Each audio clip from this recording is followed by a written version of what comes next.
The desert sun was merciless that afternoon, beating down on Samuel Ridge's ranch like a curse. Dust swirled over the fences, the cattle lowed weakly, and every drop of water seemed worth more than gold. Samuel wiped sweat from his brow when he saw her, tall, motionless, and half-collapsed near the dried well. She wasn't just any stranger. Her height, her dark braids, and the paint streaks on her cheeks marked her as Apache.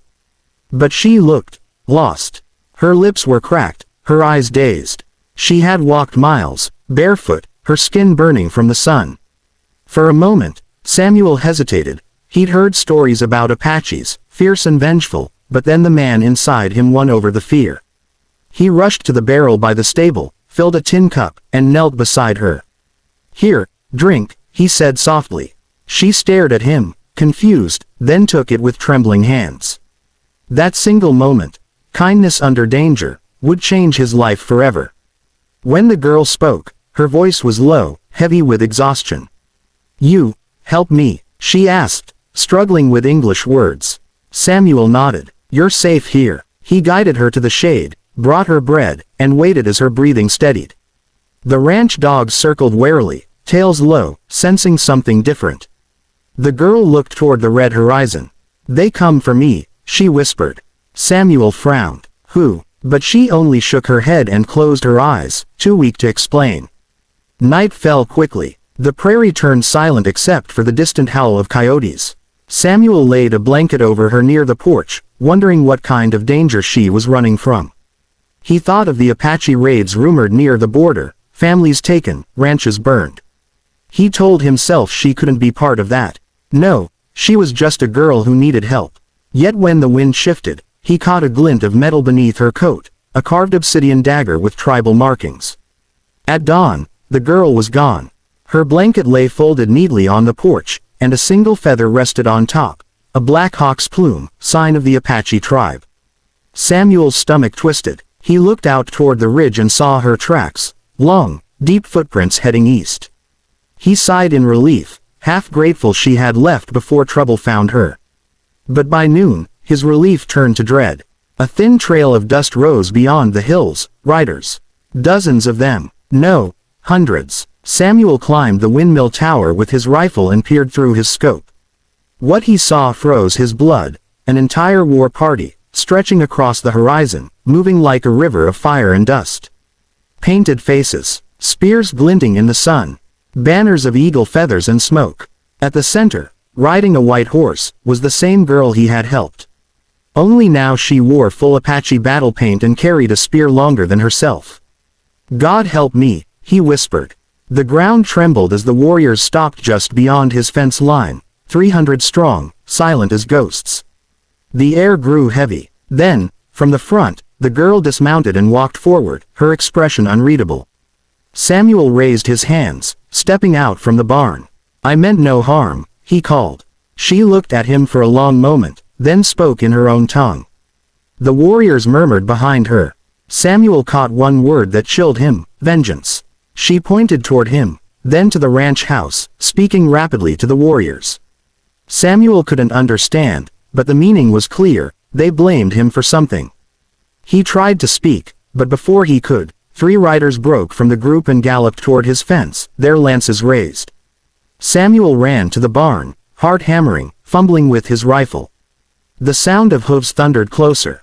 Then a voice rang out, hers, commanding them to stop. The warriors froze instantly. Silence fell again. The girl walked to Samuel's door, her shadow long in the desert light. "You give water," she said slowly. "Water for my life." Samuel nodded cautiously. "Yes." Her gaze softened, but her tone hardened again.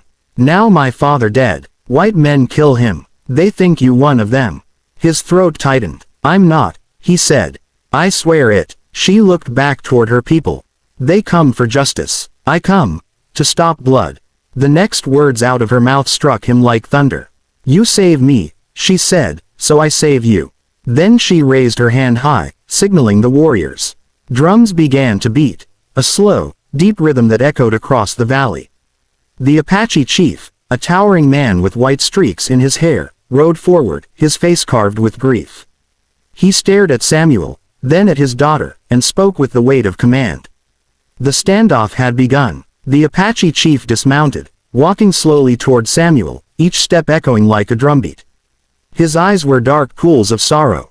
"My daughters say you helped her," he spoke in heavy English. "But white men burned our camp. My sons died." His voice broke. Samuel lowered his rifle. "I didn't harm your people. I'm just a rancher." The girl stood between them, desperate. "Father, not him. He gave me life." But the chief's gaze remained fixed on Samuel, testing his truth. Samuel's hands trembled as he reached into his coat. Warriors tightened their grips on their bows, but he slowly pulled out a small silver locket. Inside was a faded photo, his wife and daughter, both gone to fever 2 winters ago. "I know loss," Samuel said, voice cracking. "I know what it's like to bury love in dry earth." The chief's eyes softened slightly, though the tension didn't fade. "Then you know why I must protect mine," the chief said quietly. Suddenly, from the northern ridge, gunfire echoed. Bullets sliced the air, startling horses and men alike. Samuel ducked as dust exploded near his boots. It wasn't the Apaches shooting. These were white riders, soldiers from the fort, charging fast. "No," Samuel shouted, waving his hat. But they didn't listen. The army had seen the war band and assumed an attack. In seconds, chaos consumed the plains, gunshots, screams, and fire. The fragile peace shattered like glass. The Apache girl, her name, Samuel learned, was Tessa, grabbed his arm and pulled him toward the barn. "You hide," she cried, but Samuel shook his head. "No, I'm not running." He saw soldiers aiming toward her people, saw a young Apache boy fall, and rage ignited in his chest. He ran for his horse, shouting, "They're not your enemies." But the wind drowned his voice. He mounted up and rode straight between the lines of battle, a single man in a storm of dust. Bullets tore past him. Samuel rode toward the captain, waving his arms. "Cease fire," he bellowed. "They're not attacking." The captain stared at him like he'd gone mad. "They're Apaches, Ridge. They don't come to talk." Samuel pointed at Tessa and her father. "They came because I gave her water. They thought I was one of you, the killers. Now you're proving them right." The captain hesitated, the words slicing through the fury. But behind him, another soldier fired, striking the chief's horse. The animal screamed and fell, pinning the old chief beneath. Samuel leapt from his saddle, running through the chaos. Arrows hissed overhead. He shoved the corpse aside and dragged the chief free, ignoring a graze of blood on his own arm. "Why you help?" the chief rasped. Samuel grunted, "Because your daughter was right. I gave water once, I won't stop now." For a moment, time stood still. The chief's eyes filled with tears. Around them, both armies paused, confused. Tessa saw it first. Her father alive, Samuel shielding him like a brother. She screamed in Apache, raising her hands. The warriors lowered their bows. The captain, seeing Samuel's bravery, called off his men. The smoke thinned, and silence fell heavy over the valley. Samuel stood in the middle of it all, chest heaving, hat gone, shirt torn, blood streaked on his cheek, but alive. And in that quiet moment, peace began to take root. The Apache chief stood with difficulty, leaning on Samuel's arm. "You fight not with gun," he said, "but with heart." He turned to his warriors. "No more blood today." The army lowered their rifles. The chief faced Samuel. "My people will not forget. You gave water to my child. You gave mercy to me."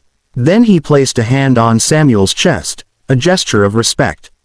"From this day, we call you brother of the plains." As the warriors rode away, their feathers glinting in the fading sun, Tessa lingered. She looked at Samuel, eyes shining.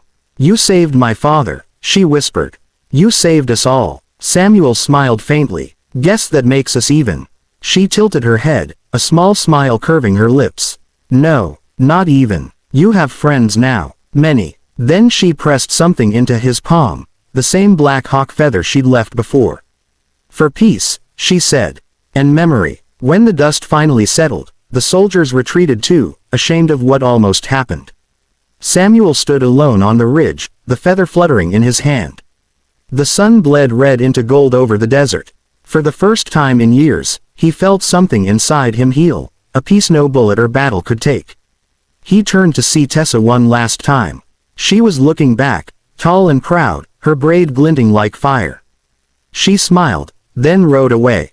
Weeks later, Samuel rebuilt the ranch fence the Apaches had trampled, but he left one gate open toward the east, her people's land. Sometimes, he found small gifts by that open gate, a piece of pottery, a painted stone, a bundle of sage. He never saw who left them, but he knew. Tessa's way of saying, "We remember." The land seemed quieter now, the wind warmer, the nights less lonely. Then one spring morning, as he watered his horses, he heard hoofs. A lone rider approached. "Tessa." She dismounted gracefully, smiling. "You kept the gate open," she said. "Told you," he replied, "some doors shouldn't close." She handed him a woven pouch. Inside were seeds. "From our valley," she said. "Plant them here. Let both lands grow together." Samuel looked at the seeds like treasure. "I will." Seasons passed. The ranch changed. Green patches spread where the desert once cracked. Wildflowers grew among the fences, bright and stubborn. Samuel began trading with Tessa's people, horses, grains, and medicine. The town folks whispered tales about the Apache brother, but he didn't care. He had found something rare, friendship born from fire. One evening, a storm rolled across the plains, fierce and loud. Tessa arrived, soaked and shivering. "Flash flood," she warned. "Your river rise too fast." Together, they fought the storm all night, tying fences, saving calves, guiding the herd to high ground. When dawn came, the land was drenched but alive. Tessa laughed, wind whipping her hair. "We win," she said. Samuel grinned. "We always do." By summer, peace between the ranchers and the Apaches spread like wildfire. The army withdrew its patrols, trade routes reopened, and the valley bloomed again. Children of both tribes played together under the cottonwoods. People spoke Samuel's name with respect. Yet he never took credit. He always said it began with a drink of water and a kind heart. On the anniversary of that day, Tessa returned again. She brought a carved wooden bowl filled with clear spring water. "To remember," she said. They sat under the same porch where she once nearly fainted, drinking in silence. Samuel watched the sunset blaze across the desert. "Strange," he murmured, "how one act changes everything." Tessa smiled softly. "Not strange," she said. "Just human." As the stars rose, Samuel felt something shift in the air, a calm promise. He looked at Tessa, her face lit by firelight, and realized she wasn't the same lost girl he'd found. She was a woman of strength and grace. "You ever think," he asked quietly, "this was meant to happen?" She looked at him, eyes warm. "The spirits think so." And for the first time, Samuel allowed himself to believe it too. Years later, travelers spoke of a ranch where peace ruled between settlers and the Apache. They said a white man and a proud Apache woman built it together, side by side. They said when the wind blew, a black hawk feather still hung above the gate, fluttering gently, a symbol of what happens when mercy meets courage. And in the heart of that endless desert, love quietly bloomed where war once stood.